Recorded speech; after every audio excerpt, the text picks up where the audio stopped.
People often think that bleeding from a simple cut can be hard to stop in those with haemophilia. But in fact, the real problem that they face is bleeding inside joints or muscles. People with haemophilia lack one of the special messengers in the blood, called factors, that tell the blood to clot and stop the bleeding.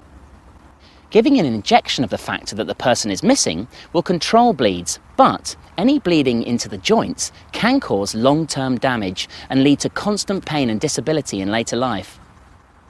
To prevent joint bleeding and reduce the risk of joint damage, people with haemophilia can have prophylaxis, which means a treatment that prevents something happening, in this case bleeding.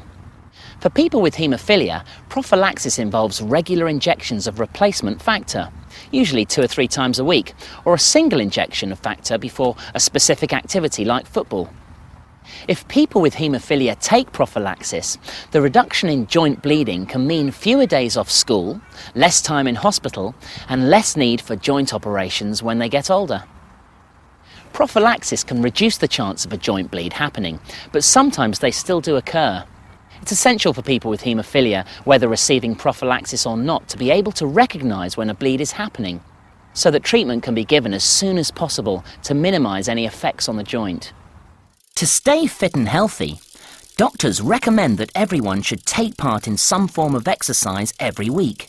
This is even more important for people with haemophilia, as exercise strengthens the muscles and helps protect the joints from a bleed. Exercise can also help to reduce the damage to joints when bleeds have occurred. A joint is formed where the ends of 2 bones meet. For example, the thigh bone and the lower leg bones meet to form the knee joint. In a healthy knee joint, the ends of the bones are coated in smooth, slippery tissue called articular cartilage. The cartilage covers and cushions the bones, acting as a shock absorber, allowing the joint to move smoothly and easily. As the joint moves, the cartilage is squashed, then bounces back when the joint stops moving.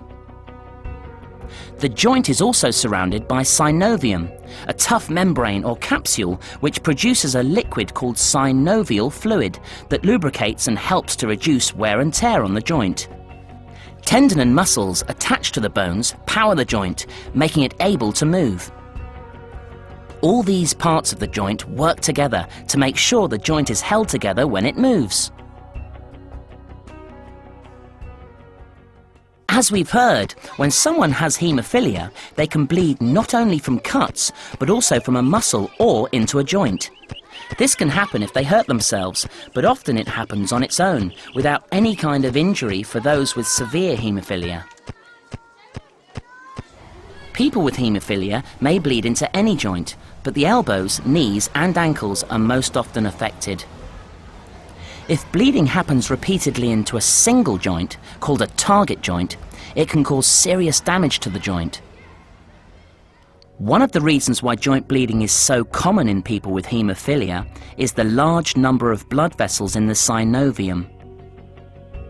A bleed can result from the joint pinching the synovial membrane during movement, which breaks the blood vessels within it. The bleeding is initially confined to the synovium and then extends into the fluid within the joint space.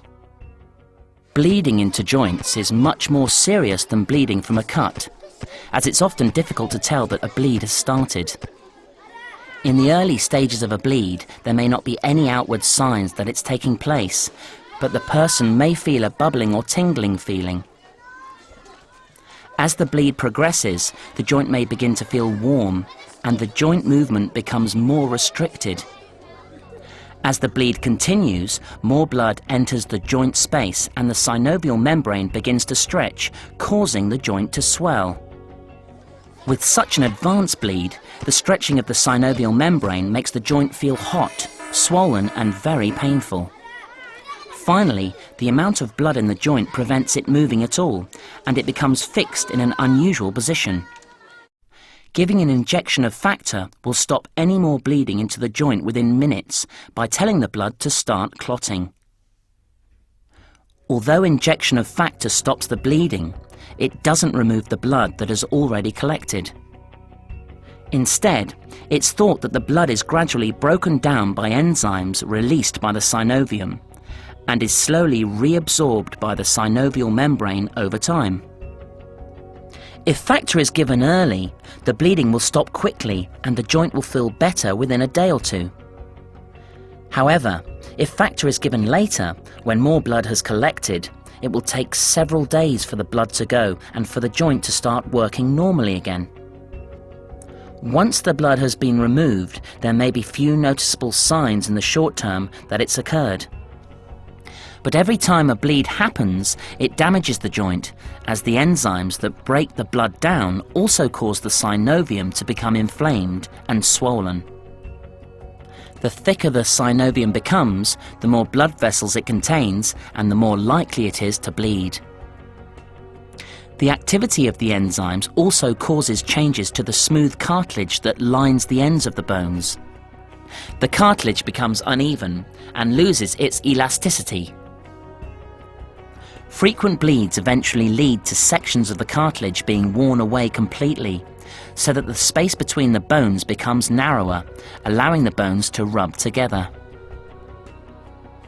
The contact between the bones also causes changes to the bone itself. The ends of the bones become thickened, and the edges of the bone may grow outwards. The changes that occur following frequent bleeds may eventually lead to the joint losing its normal shape and function. When this happens, the person is said to have arthritis in their knee. When someone has advanced arthritis in the knee, the joint becomes painful when moved, or even when resting, and may not be able to fully straighten.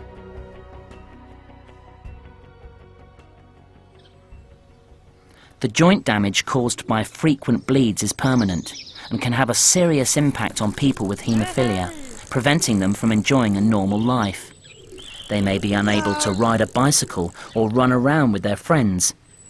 In later life, they may be unable to walk without pain or even need to use crutches or a wheelchair. The changes that happen to a joint after repeated bleeds can be seen when the joint is x-rayed. This picture shows an x-ray of somebody with a normal, healthy knee joint. The ends of the thigh bone and lower leg bones can be seen clearly, and the articular cartilage is shown on the x-ray as the space between the bones. People with haemophilia who have had several joint bleeds in a target joint like the knee are likely to have the early stages of joint damage or arthritis. When an x-ray is taken, loss of the articular cartilage can begin to be seen as a narrowing of the joint space.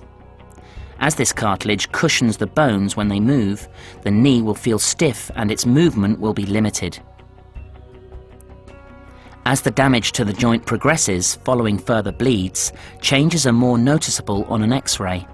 There may be no obvious joint space at one side or across the whole joint where the cartilage has worn away completely, and changes to the ends of the bone can be seen. In the most advanced stages, the joint may even collapse completely. We've seen that joint bleeds can seriously damage the joint in the long term and may stop someone with haemophilia enjoying an active life when they're older. Prophylaxis can help prevent bleeds happening so that damage to joints is less likely to occur.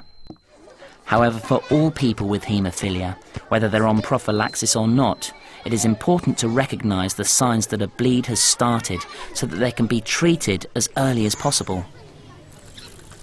An early onset bleed can be identified by tingling, bubbling, warmth and pain progressing to a limited range of joint movement.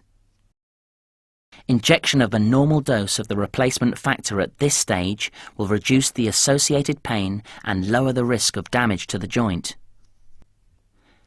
Symptoms of severe pain, heat, swelling, and an unusual position of the joint only occur after the blood has filled the joint space and indicate the advanced stages of a joint bleed. An advanced bleed requires injection of a major dose of factor to avoid further damage to the joint. The best way to keep joints flexible and strong is to never have a joint bleed. Prophylaxis combined with regular exercise can make this possible, making sure that people with haemophilia can lead a normal, active life.